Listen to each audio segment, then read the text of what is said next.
Hello, everyone, and welcome to my weekly message.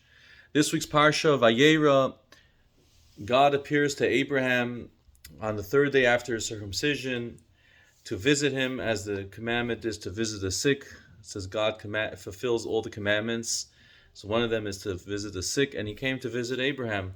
And while he's visiting, Abraham, in the corner of his eyes, notices three travelers, three nomads traveling in the desert, and he quickly asks God, "Please, if you don't mind, I'm going to go help these guests." And he actually puts God on hold, and it's fascinating. The rabbis learn from here how great it is that one should invite guests over even um, welcoming God's presence. And there's a story of a woman who had a dream that God was going to appear to her. God was going to appear to her and have a dinner with her in her home. And the next morning she gets up, she goes shopping, she prepares for this magnificent dinner that she's going to have with God, and she buys the best foods and she buys the best dishware, and she prepares the whole day. And as it's getting close to evening, there's a knock on the door, and she runs to the door. There's an older woman. She says, "Listen, I just arrived here from a far distance. I haven't eaten in days. Please, you have some food." She said, "I'm sorry, I'm busy. I have no time."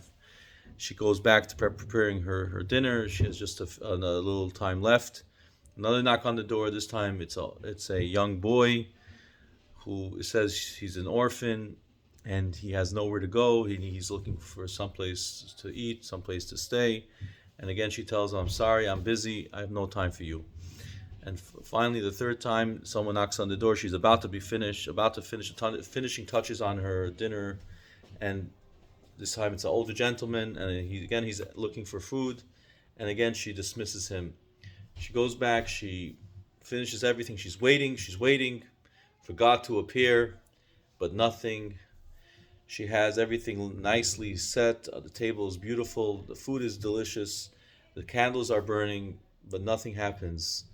Finally, she's sitting there at the table and opposite a place for God, and then she finally falls asleep. She goes into a dream. She has a dream, and she dreams how God appears to her, and she complains to God. Says, "Where were you at my dinner table?" So God says, "I came to you 3 times." So this gives us a perspective that when we do acts of kindness, we're actually encountering God. Godly acts of kindness is meeting with God, is having the presence of God with us, and that's the message we learn from this week's parsha, especially Abraham and Sarah, the matriarch and patriarch, the ones who were selfless, who had tremendous kindness. That's the lesson we could learn, that we have to always try to extend ourselves to help others in need, and in that way we should be able to be blessed with God in our lives and be successful in all that we do. Good Shabbos. I want to just remind everyone the candle lighting for the New York metropolitan area for Friday, October 22nd is at 6:49. I'm sorry, 5:49 p.m. Shabbos ends 6:45.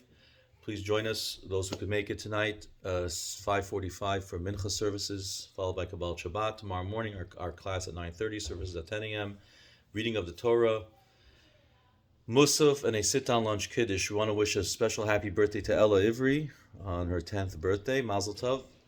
And we'll have Ma'ariv tomorrow evening at 7:05. Wishing everyone, Sunday morning service 8 a.m., followed by breakfast. Sunday Hebrew school 10 to 12. It's not too late to join. And if you have any children, you know anyone, ages 5 to 13. And God willing, we hope to start our weekly classes this coming week. We'll post the information. Wishing everyone a Shabbat Shalom and all the best.